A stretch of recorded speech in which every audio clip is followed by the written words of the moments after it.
Nananawagan ng tulong ang isang binatilyo sa Camarines Sur. Nangangailangan siya ng bone marrow transplant dahil sa pambihirang klase ng anemia na tumama sa kanya. Para bigyan ng mukha ang balita, Mobile Journal, Yeda Pascual.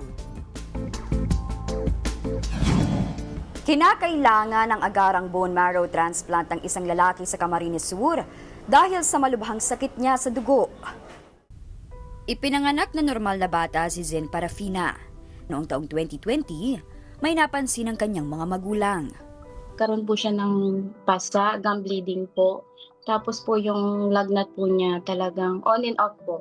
Hindi po siya nawawala, pabalik-balik. Tapos yung pamumutla po niya. Tapos yung balat po niya, may mga red dots po na lumalabas.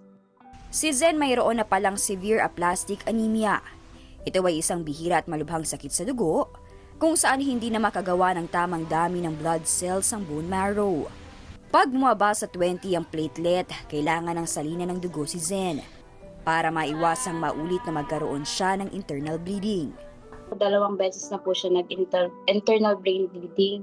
Nagkaroon po siya ng stroke, tapos na-paralyze po yung kalahati ng katawan niya. Nakoma po siya, nagka-amnesia, hindi na po niya kami naaalala. Yung mga part po na ganun, kaya ayaw na po namin maulit po yun. Dahil na-stroke si Zen noong 2024, hindi niya na kayang maigalaw ang kanyang kanang kamay. Hindi niya rin kayang humawak at nawala ng balanse ang kanyang paa.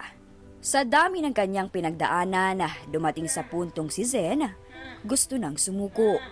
Sabi po nung mga doktor, nung time na po yun, 3 days na lang daw po yung itatagal ng ano po. Kaya sobrang durog na durog po kami nun, sabi hintayin na lang daw po namin. Pero nag-pray po kami na malampasan po namin lahat yun. Lalo na po yung anak ko, sobrang tibay niya po. Saludo po talaga ako dun sa anak ko hanggang ngayon kasi sobrang tibay niya. Sa ngayon, 32 bags ng platelets ang isinasalin sa kanya kada buwan. Ang tanging paraan para siya ay gumaling ay bone marrow transplant. Pero sa mga pribadong ospital, umaabot ito ng 5 hanggang 7 milyong piso. May pinupush po kami sa India po na doon po sa Apollo Hospital. Sana po may tumulong sa amin para makapunta po sa India po. Kasi nandun po yung magagaling na doktor na tumutulong po magpa-transplant po sa mga bata. Siguro po mga nasa 2 million po, ganun mga 3 million. Hindi alam ng pamilya kung paano mabubuo ang ganito kalaking halaga. Lalo pa tuloy-tuloy din ang gastos nila para sa maintenance ni Zen.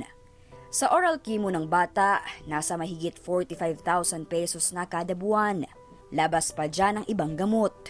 So sana po matulungan niyo po kami sa mga gamot po ng anak ko. Talaga po, nagpapasalamat po ako.